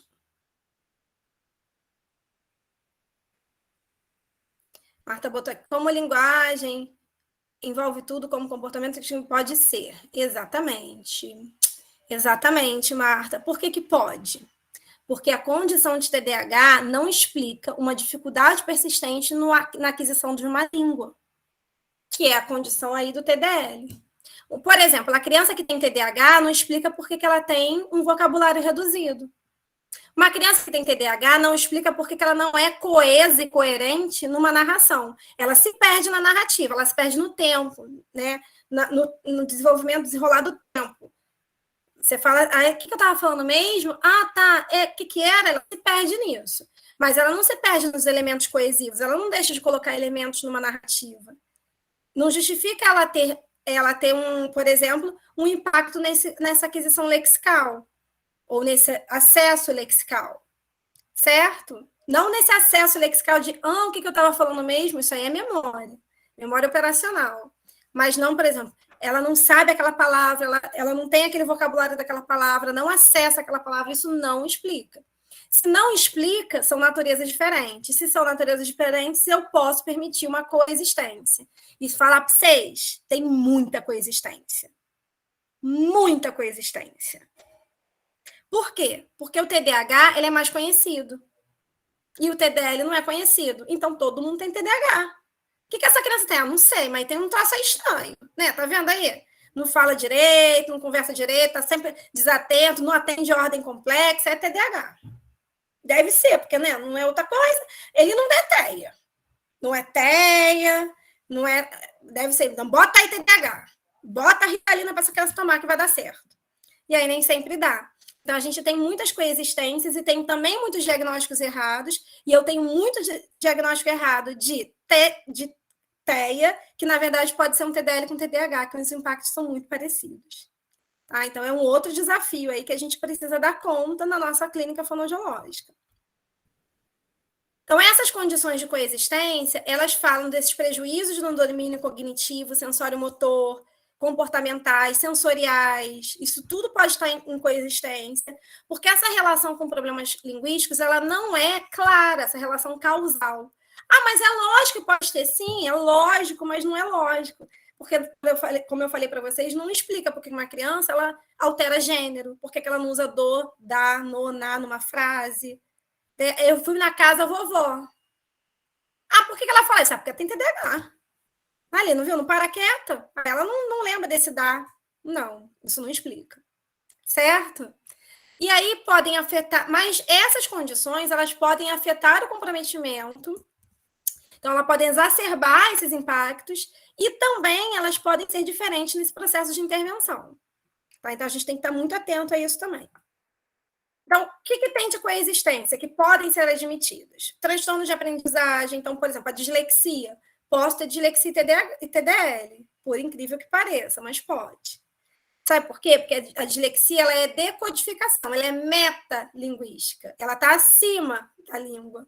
Então, uma criança ter somente a dislexia, ela não explica por que uma criança, por exemplo, não adquire a sua língua, porque ela é metalinguística. Vamos pensar nisso, ela é num processamento acima, né? Então, isso também é importante a gente pensar. Dislexia, distúrbios comportamentais podem estar associados, TOD pode estar associado, sim, toque, distúrbios psíquicos importantes. Agora, o mutismo seletivo não, tá? Mas, ó, TMF, transtornos motores da fala, apraxia, atraso motor da fala, disartria, podem estar associados. Disartria do desenvolvimento, não aquela disartria que a gente conhece do PC, isso é outra coisa. TDAH, transtorno da coordenação motora, que é o TEC, transtorno do processamento auditivo central, TEPAC, isso tudo eu posso ter sim. TCS, que dá um outro curso, dá um outro módulo da pós-graduação, TCS, transtorno da comunicação social. Mas no módulo de TDL eu vou tentar falar um pouquinho sobre ele. TDL, apraxia da fala, já falei. Pode. Vamos pensar que linguagem e fala. Então, eu ter um impacto motor da fala, teoricamente, não poderia impactar nessa estruturação de linguagem. Então, eu posso ter TDL com apraxia. Porém, a apraxia é um diagnóstico que tem sido muito dado e ele é pouquíssimo prevalente. Pouquíssimo prevalente. Tá? Então, a gente tem que ter muito cuidado com esse diagnóstico. E por falar nisso, vamos pensar nisso, né? O TDL é uma condição heterogênea. Então, essa palavra só linguagem me incomoda. Primeiro, olha só, eu posso ter impactos, a grosso modo falando, em fonologia, representação do som. Então, eu posso ter uma alteração de fala, né? Por uma questão de representação do som. Eu posso ter impacto da morfossintaxe na gramática. Eu posso ter dificuldade dessa criança organizar uma frase, dela usar os elementos de coesão, dela dar a flexão correta. Eu posso ter impacto léxico-semântico, da criança não saber exatamente aquele traço de significado de uma palavra, de acessar aquela palavra enquanto conversa. Então, a gente fala de traços esses traços de intencionalidade, mas eu também tenho traços de quê? De conceitos. Esses traços de conceitos podem estar alterados na criança com TDL, né? Pragmática, sim, eu posso ter impactos na pragmática de como se portar numa conversa, de como entender a ironia, de como dar continuidade a um discurso, né? Aí tem a questão do discurso, dar continuidade a um turno dialógico, de elaborar um discurso, uma criança que tem dificuldade de elaborar, de fazer relatos. Eu posso ter impacto na aprendizagem verbal, uma criança que parece ensino e não aprende. A memória dela pode estar impactada, a memória verbal pode estar impactada. Você fala uma palavra, ela não consegue repetir. Você fala uma frase, ela não consegue repetir. Eu posso ter todo esse impacto. Então, eu não posso falar que é só linguagem. É linguagem. E linguagem é muita coisa. Porque aqui a gente está falando assim, por cima. Passando. E é muita coisa. Né? E aí eu tenho que entender que eu tenho especificadores para indicar essas principais dimensões. E isso é feito na avaliação de linguagem. E aí, eu tenho a minha frase que eu uso muito, que é essa. Olha só, isso aqui são principais dimensões. Então, é isso. A linguagem, ela conduz todo o desenvolvimento do indivíduo. E essa aqui é a última frase do Catalyze, que justamente mostra isso. Que esse impacto de linguagem, ele pode gerar impactos no dia a dia e eles dão um processo para isso, né? Se você identificou que ele tem impactos no dia a dia, e aí o que você vai fazer? Você vai saber se isso aí é associado a uma condição biomédica ou não e chegar ao seu diagnóstico. E elencar quais são essas dificuldades principais, quais são as dimensões mais afetadas. E aí a gente chega à definição de TDL, que é essa. Inclusive, vocês podem até usar em relatório, usar a referência da Bishop e seus colegas de 2017, dificuldade persistente na aquisição e desenvolvimento da linguagem expressiva e compreensiva, que irão afetar diretamente a rotina diária. As dificuldades não se resolveram sozinhas e também não estão associadas a nenhum fator biomédico que as explique. Então, é essa a definição do TDL. Para a gente falar um pouquinho sobre definição de TDL, cadê? Eu vou rapidinho passar um vídeo, a gente já está terminando, tá? Mas eu vou rapidinho passar um vídeo, esse vídeo eu sempre passo, eu adoro esse vídeo, eu só não sei se eu vou conseguir passar com o som. Deixa eu ver aqui. Vocês me dizem se o som está saindo, senão eu faço de outro jeito, tá? Me diz se o som está saindo. Não, né? Assim. Tá saindo. Então tá. Hi, I'm Eddie, and I'm Dukes. We are here to tell you about DLD, Developmental Language Disorder. Let's go, hurry up. Come on, we don't have all day. Today we're going to find out about DLD and explain 3 things what you have to know. DLD 1, 2, 3. We're going to interview some people, but we can't find them anywhere. Ah, found you!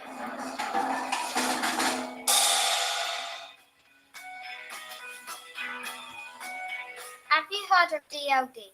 Developmental Language Disorder. It's when you have difficulties talking and understanding words. Who has DLD? It affects children and adults. Has it always been called DLD? It's been called lots of things like SLI, but now it's been agreed being called DLD. What's DLD like? It's just like they're speaking different language. You're not even like oblivious of what they're saying to you. You just want them to speak English, not those big words, because it's just making it way more harder. You really want to say something, and it just stops. Your brain is just gone. Is that the word? No, it's not.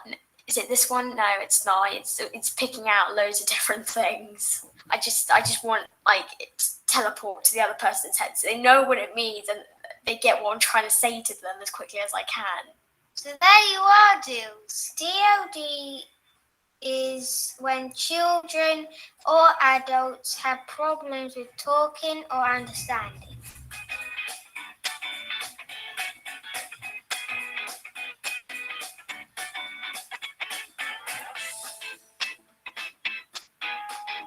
Well, that's really interesting, Eddie. I'm going to try and find out some more.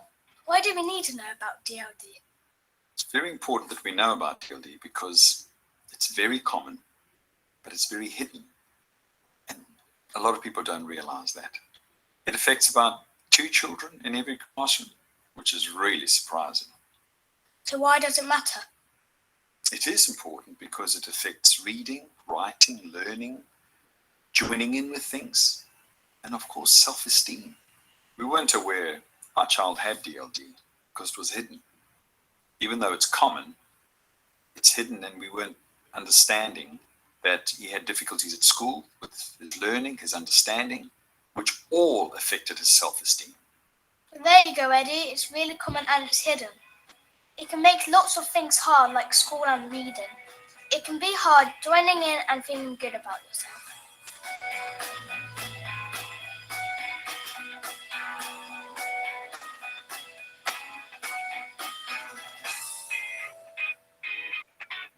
Oh, I see, Dylan. Let's see if there's any help. What help is out there?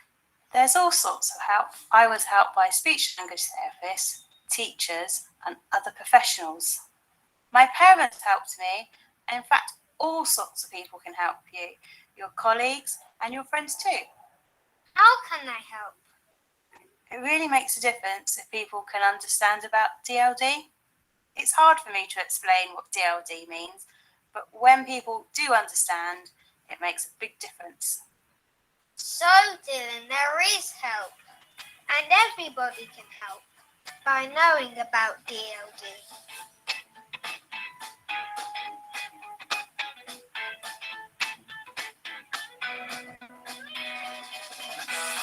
So remember, DLD, 1, 2, 3. Please share our film.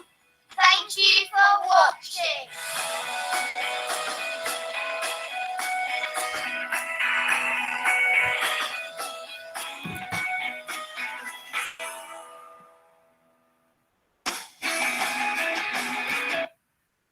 Que eu sempre falo, eu vou voltar lá para a apresentação, que eu falo o seguinte, que eu vou estudar anos e anos, eu não vou definir TDL como essa menina define. Até porque ela vive, né? É incrível, né? Então, esse vídeo foi feito em uma escola. Essa escola, ela é lá na Inglaterra e ela é feita para crianças com transtornos de comunicação. Dentre elas, eles acolhem muitas crianças com TDL. E é um trabalho muito legal que ele é feito, que a gente aqui no Brasil é meio que utopia ainda, né? Mas a gente espera que um dia a gente consiga. Até porque, olha só, a gente tem 7,5% da população infantil com a prevalência de TDL. E aí isso quer dizer que em uma sala de aula com 30 alunos podem existir 2 crianças com TDL. Isso é muita coisa, gente. É muita coisa. Uma prevalência de 7,5% hoje, a última prevalência do autismo, que saiu, que não foi ainda um estudo com tanta evidência, mas que impactou todas as redes sociais, foi um reboliço, foi de 1 para 54. E eu tenho TDL 1 para 17. Então, assim, se a gente for pensar nisso, são impactos muito maiores. São prevalências muito maiores. Impactos que eu digo maiores, não. É uma prevalência muito maior. E o que eu sempre falo, e eu vivo isso, a criança com TDL, ela sofre muito, ela tem um sofrimento social. Diferente do sofrimento do TEA. Porque o sofrimento do TEA não é social. O sofrimento do TEA é um outro tipo de sofrimento. Mas a criança do TDL, ela sofre socialmente, porque ela quer interagir, ela não sabe como. E nós somos seres sociáveis, e elas também são. Só que você não tem a habilidade de se socializar, de saber o que fazer para se socializar, isso é um impacto muito grande. Então, são crianças que adoecem emocionalmente, né? E a gente tem muitos estudos que mostram impactos até mesmo no emocional, crianças entram para o mundo criminal, né? Questão de criminalidade. Dentro dos presídios, tem um estudo aí, dentro dos presídios, não no Brasil, acho que isso aí vai ser até maior, que tem uma prevalência muito alta de TDL. Isso mexe comigo, mexe muito comigo. Será que todo mundo que está ali não poderia ter sido ajudado antes? Né? E aí, se a gente for pensar no Brasil, 35 milhões de crianças, segundo o último censo do IBGE em 2018, nós temos 2.625.000 crianças com TDAH no Brasil. 2.625.000. E aí, essa pergunta que eu faço, onde estão essas crianças? Porque nas clínicas elas não estão. Sendo atendidas, elas não estão. Para elas serem atendidas, o TDL tem que ser um meme. Igual ao TDAH. Você já viu? Vai numa festa, todo mundo dá diagnóstico de TDAH, porque tem um monte de criança que fica correndo para lá e para cá. E todo mundo fala, nossa, esse menino é hiperativo, né? Seu filho é hiperativo? Né? Ainda faz essa pergunta assim para a mãe. Não é assim? Ou então vai lá na fila do mercado, a tiazinha também diagnostica TDAH. Aí ela vê aquela criança de lado, pô, você já viu aquele menino que deve ser hiperativo? Né? Então, o TDAH é um meme. O TDL poderia ser um meme, porque assim que a criança começa a conversar de uma maneira desconexa, aí fala assim, ah, deve ter TDL, né? Vamos ter paciência, mas eles não têm, eles não são assistidos dessa forma. Né? Então, isso me impacta muito, isso me faz ficar sem dormir. Literalmente, gente, tem dias que eu fico sem dormir para estudar, para tentar divulgar mais. É a minha missão de vida. Né? A minha missão de vida é divulgar o TDL. E nisso a gente tem que pensar que o fonoaudiólogo ele é o protagonista. Se nós somos protagonistas, nós temos que levantar essa bandeira. Né? Tem que partir da gente, sim, enquanto ciência da linguagem e comunicação. Divulgar mais ainda esse transtorno, que é o transtorno do desenvolvimento da linguagem. Porém, nessa busca desse diagnóstico, desse desafio na nossa clínica, a gente precisa descartar condições biométricas. Então, a gente sim vai precisar de uma equipe multidisciplinar, tanto para intervir quanto para diagnosticar. Eu preciso do neuropediatra para me dizer se tem algum acometimento neurofisiológico, neurobiológico, ou algum outro impacto na neurologia clínica. Eu preciso do otorrino, do audiologista para saber se a criança tem um problema auditivo. Eu preciso da ajuda do psicólogo para detectar condições diferenciais. A terapeuta ocupacional para detectar se tem algumas condições diferenciais ali também, na questão sensorial. Então, eu preciso, mas nós temos que assumir o protagonismo nesse processo. Certo? A gente está deixando muita gente tomar o nosso espaço. E isso me preocupa enquanto ciência. Tá? E aí, a melhor forma da gente definir rapidamente TDL é que ele é um estrangeiro na sua própria língua. É uma criança que não aprende a sua própria língua. Então, se a gente for pensar num gringo falando português, parece muito com crianças com problemas de linguagem. Né? Principalmente essas crianças com problemas mais graves de linguagem. E esse é o TDL, é o estrangeiro na sua própria língua. Vocês já adquiriram L2, que a gente chama de língua, na segunda língua? Quem adquiriu L2 depois da infância, a gente não pensa em inglês. A gente pensa... É difícil a gente pensar, a gente faz uma associação, né? A gente vai ficando associando ao português o tempo inteiro. Por mais que a gente tem palavras que não estão bem traduzidas, mas a gente tenta encontrar ali na nossa cabeça uma associação, uma referência na nossa língua materna. Você imagina uma criança que não tem referência. Ele não tem onde encontrar uma referência. Ele não tem a língua. Então, é muito difícil para eles. Para a gente poder terminar a última parte, eu faço uma analogia à caixinha da linguagem. Quando você nasce, quando qualquer pessoa nasce, ela nasce predisposta a adquirir uma língua, seja ela por qual abordagem você acredite. Porque não tem como a gente não pensar que a gente tem isso no nosso genoma. Nenhuma outra espécie tem um código de comunicação tão sofisticado como o nosso. E qualquer criança, em qualquer lugar do mundo, adquire língua do mesmo jeito, que eu digo na mesma fase. Não é porque o alemão que tem uma palavra que vale uma frase, que ela vai demorar mais. Não é porque o japonês tem aquelas letrinhas lá que ninguém sabe direito o que é, que ele vai demorar mais. Eles adquirem língua da mesma forma, no mesmo tempo, em qualquer lugar do mundo. Então, não tem como a gente não pensar que isso é próprio do ser humano, que está no nosso genoma, no nosso DNA. Cada um nasce com sua predisposição para adquirir. Então, a gente nasce com esse presente, essa caixinha da linguagem. E aí, quando a gente nasce, o que a gente vai colocar dentro da caixinha, aí a gente vai começar a pensar nesses subsistemas. Então, como eu vou usar essa caixinha? Onde eu vou abrir? Como eu vou abrir? Se eu vou abrir agora ou se eu vou esperar mais um pouquinho. O que eu vou usar nessa caixinha para entender um pouquinho melhor o que o outro quer conversar comigo? Isso é o uso, é pragmática, é o concreto da língua. Eu vou saber o que fazer com esse meu presente. É a pragmática. Agora, aqui a gente pode falar de léxico semântico, não só semântico. Eu tenho que falar o quê? O conteúdo. Tudo que eu vou botar dentro da caixinha. Tudo que eu vou extrair aí desse meio que eu vivo, que eu habito, que eu interajo, eu vou colocar dentro da minha caixinha. Então, não são só substantivos, né? Eu não coloco só substantivo, senão eu não vou ter língua. Língua não é feita só de substantivo. Então, vocabulário é substantivo, verbo, adjetivo, preposição, conjunção, pronome. Não é? Isso tudo é léxico semântico. E tudo tem traço de semântico, tudo tem um traço de significado. Tem uns que são mais concretos. Se eu falar para vocês boneca, todo mundo tem uma imagem de boneca.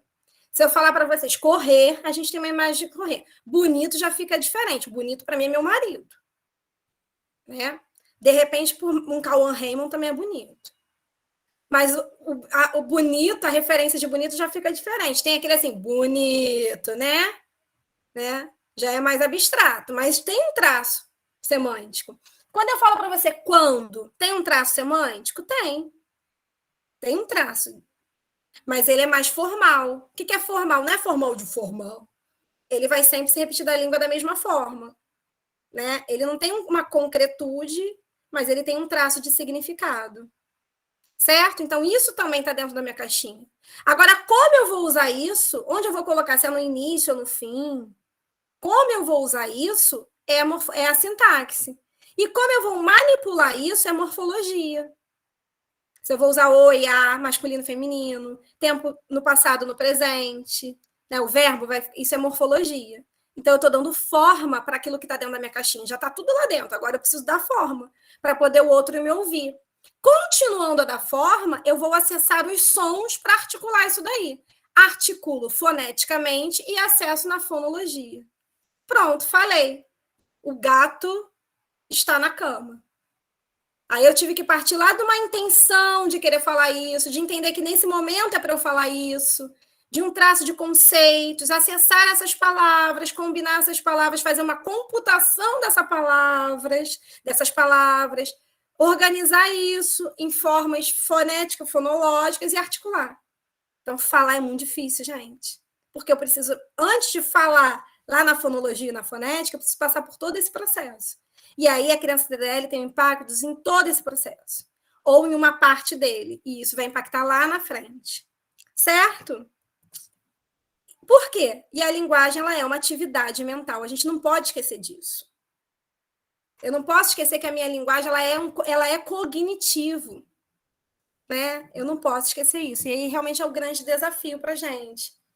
Considerar essa linguagem uma atividade mental e considerar que a criança ela tem que fazer atividades mentais, acessar esse cognitivo, tirar recursos que não são próprios da língua, mas que precisam ser acessados. E esses impactos podem ser muito grandes. E aí eu vou terminar com essa frase para poder abrir para vocês, que a criança TDL, para ela nem sempre querer significará poder. Mas elas são completamente capazes de alcançar tudo o que elas querem. Basta que nós possamos ser suas escadas e suas pontes para que ela consiga chegar lá. Elas são crianças capazes, lindas, maravilhosas, incríveis, inteligentes, sensíveis, amorosas, mas que dependem de que a sociedade as reconheçam como crianças que precisam de apoio. É isso, gente. Foi bem rapidinho, né? Tentei correr para dar conta. Estou deixando aí uns minutinhos para abrir para perguntas. Foi um prazer incrível estar aqui. Espero que eu consiga ter contribuído um pouquinho para vocês entenderem o que é. Eu sei que foi corrido, porque assim, o TDL é um assunto extremamente complexo, que nem um curso de uma semana dá conta. Mas que eu consiga ter trazido para vocês aí, de alguma forma, um pouco do que pode ser o TDL. Bem, professora, muito obrigada. Eu estou aqui impactada com o TDL. Eu, assim, para mim, que TDL, assim, eu venho acompanhando as mudanças, tive aula com Débora Beth Lopes, né? Trouxe ela para essa pós, maravilhosa. ela deixou uma pupila dela, a pupila dela teve neném, a gente trouxe você, e todas que vêm são maravilhosas. E agora eu vou deixar o pessoal fazer as perguntas, né? Abram os seus microfones, apareçam, né? Vamos Por favor. fazer perguntas Uma aí pergunta para aqui no chat, viu, Sandra, da Vitória Ribeiro. já aqui. Vitória Ribeiro, né? Tem uma pergunta aqui. Quais baterias de avaliação você utiliza para avaliar o transtorno de desenvolvimento de linguagem? É sempre a pergunta que tem, né? Sempre tem essa pergunta, sempre tem. Mas, enfim, a gente tem, primeiro, de acordo com a idade, a gente tem que ter pelo menos um protocolo para cada subsistema da linguagem. Então, sim, eu uso o ABFW, eu uso outros de pesquisa de vocabulário, eu uso um chamado IAF, que ele é maravilhoso. Se vocês quiserem, é só botar fono IAF, vocês vão ver.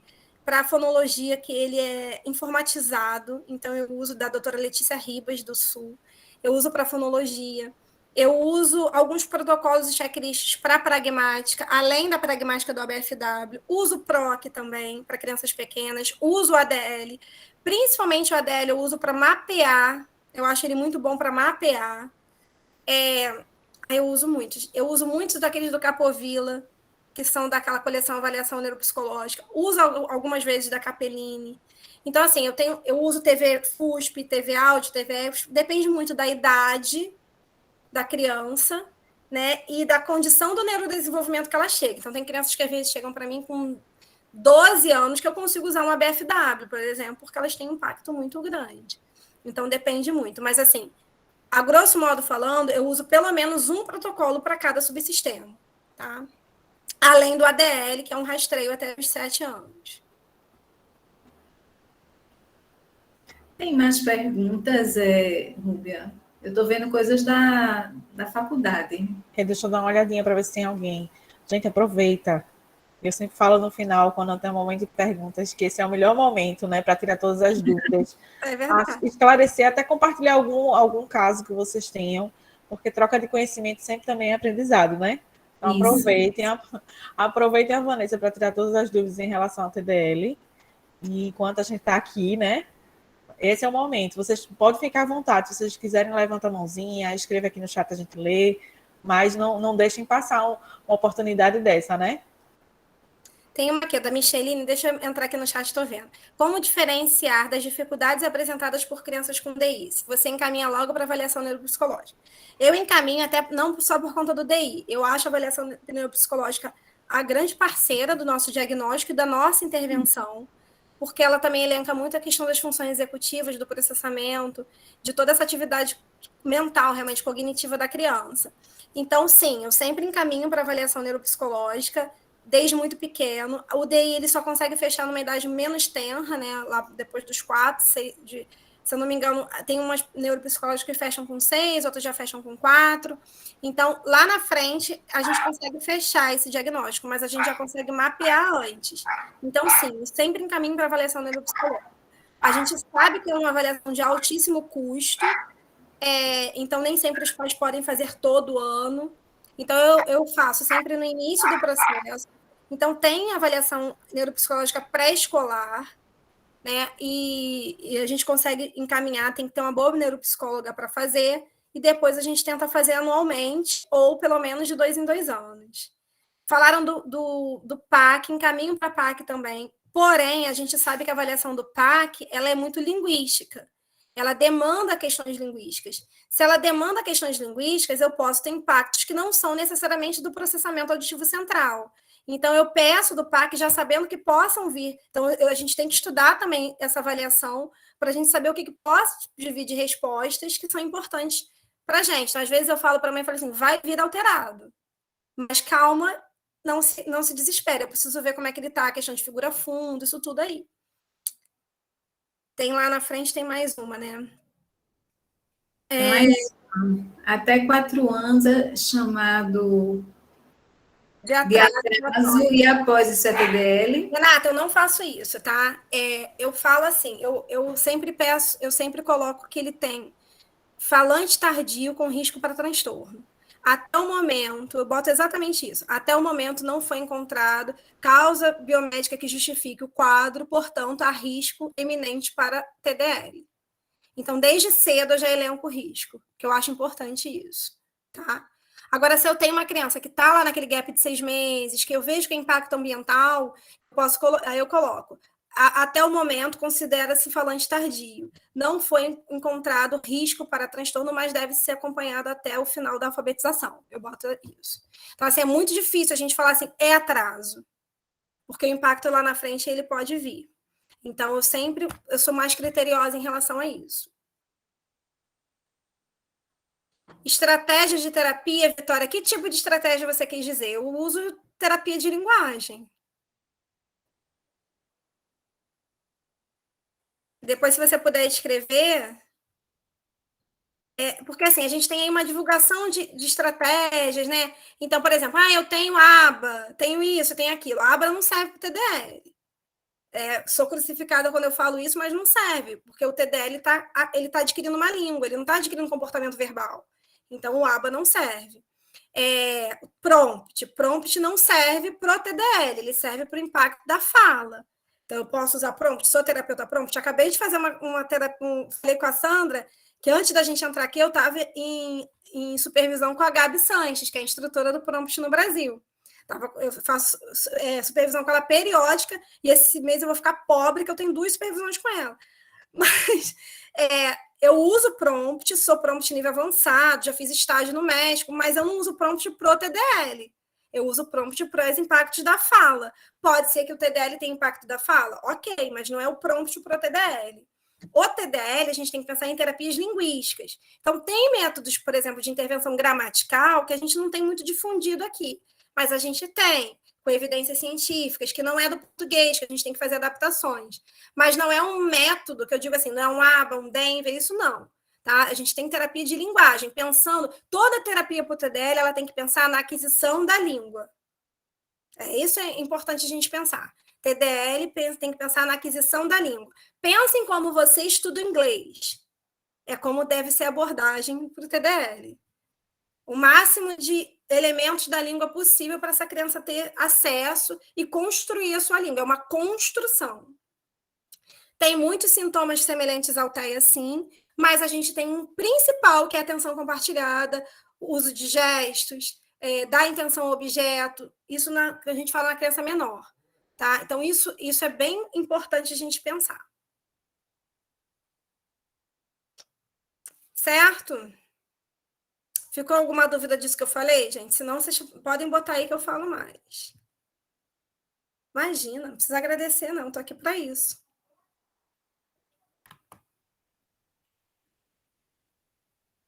Acho que foi só. Eu deixei passar algumas que não, né? E PAC só pode ser algum transtorno após 7 anos, sim. O PAC, sim, só pode dar esse diagnóstico após uma certa idade. A Maria Rita falou que gostou da minha didática. Obrigada, Maria Rita. Obrigada pelos feedbacks aí.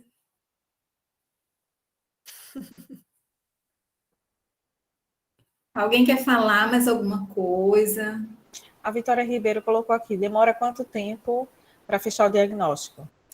Tá, a Micheline também perguntou de se tem ecolalia. Tem ecolalia aquela ecolalia imediata ou com função. Podem ter sim, tá? Porque essa ecolalia ela é considerada gestalt. O que é isso? Ela é considerada uma ecolalia que deu uma resposta intencional. Então, essa pode ter no TDL. Pode ser fruto de uma fragilidade linguística. A Vitória perguntou quanto tempo demora para fechar o diagnóstico. Depende muito da criança. Tem criança que numa avaliação você pode fazer por conta da idade. Então, você tem uma criança que chega para mim com 7 anos e que já fez todas as pesquisas as pesquisas com médico, chegou para mim com 7, eu posso fechar numa avaliação. Mas tem criança que eu demoro a fechar porque eu preciso de outras investigações. Então, não tem como te falar quanto tempo demora, depende muito como chega esse caso. Então, antes de 4, a gente não pode fechar o diagnóstico. Tá? Isso é importante a gente falar. A gente pode elencar o risco do diagnóstico, levantar hipóteses do diagnóstico, né? HD, hipótese diagnóstica. Mas depois disso, dependendo do que traz a história dessa criança clínica, médica, você já pode fechar. Mas aí na verdade, para você fechar um TDL, você tem que ter muita experiência, né? Não é um diagnóstico fácil de se fechar. Literatura e artigos. Ai, obrigada, Micheline, falou que eu sou luz nesse caminho. Ai, que lindo, obrigada. A Edna perguntou de sugestões de literatura.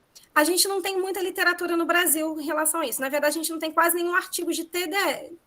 Mas eu te falo para você começar pelo Catalyse. Eu acho muito importante estudar o Catalyse, que é esse que eu mostrei. Eu acho que eu passei para a Sandra como literatura do curso.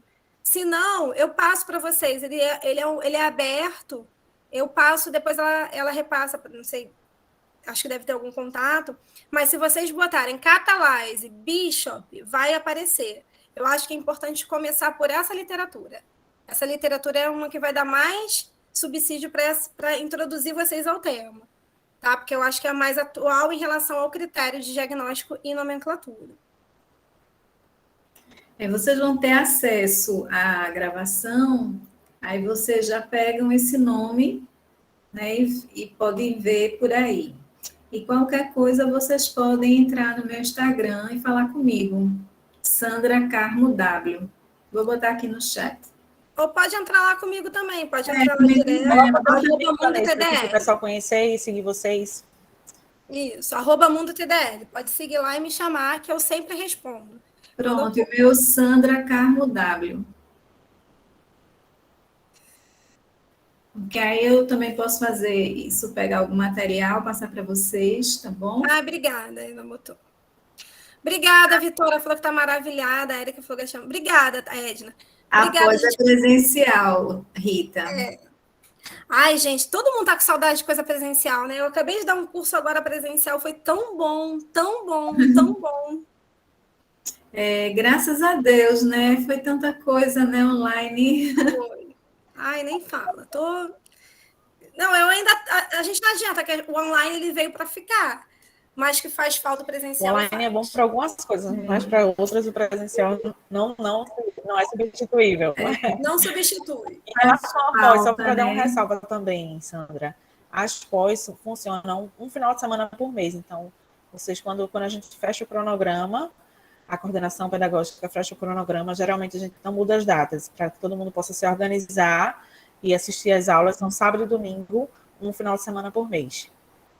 Isso, gente. Então, assim, quando a gente fecha uma pós, a gente tem um calendário, né, com cronograma, que já vem todas as datas, e é um final de semana por mês. Então, dá para o pessoal se organizar direitinho. A primeira pós que eu organizei, né, como coordenadora, tinha gente que vinha até do Ceará, do Piauí, e conseguia vir direitinho, porque aquela data a gente não muda.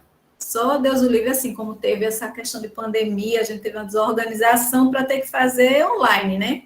Mas a gente tentou não mudar nenhuma data. Fez online, EAD, porque teve essas histórias todas. Mas, infelizmente, foi uma exceção e que se resolveu, né?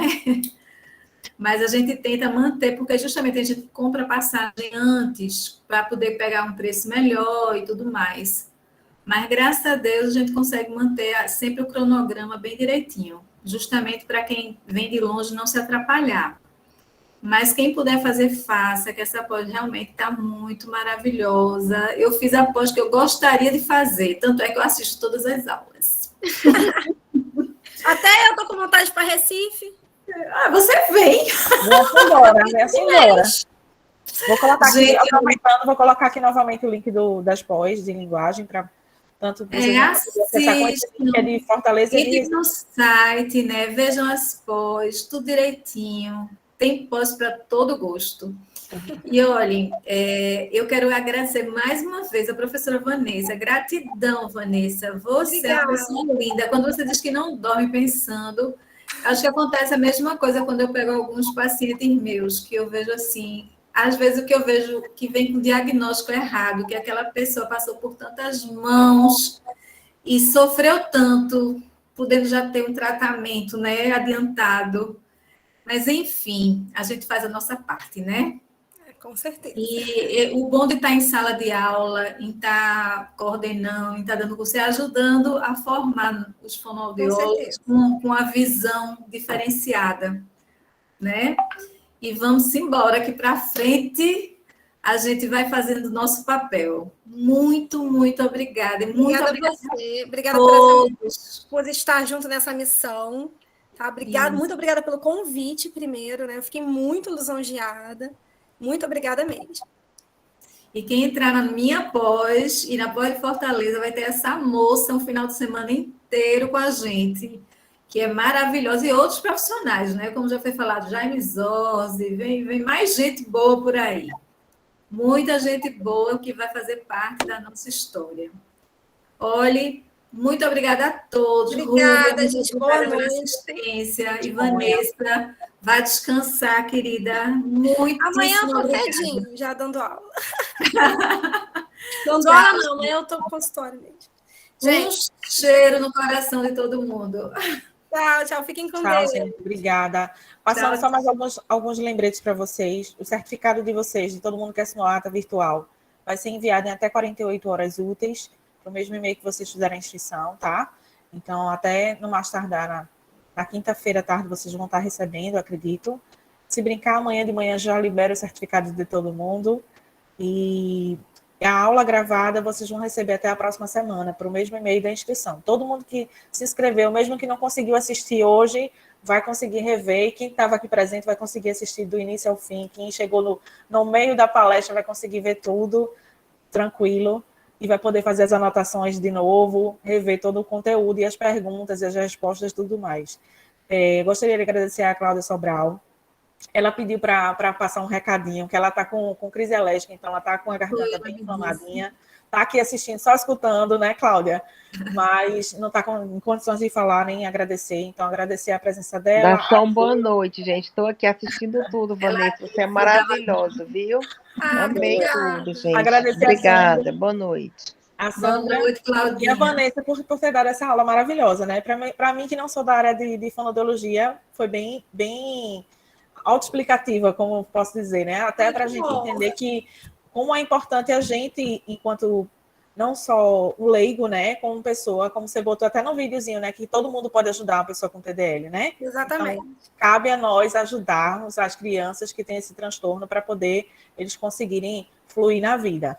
Então é isso, gente. Obrigada. Boa noite a todos. Obrigada, gente. Boa noite. Fiquem com Deus. Até o próximo evento. Tchau. Tchau.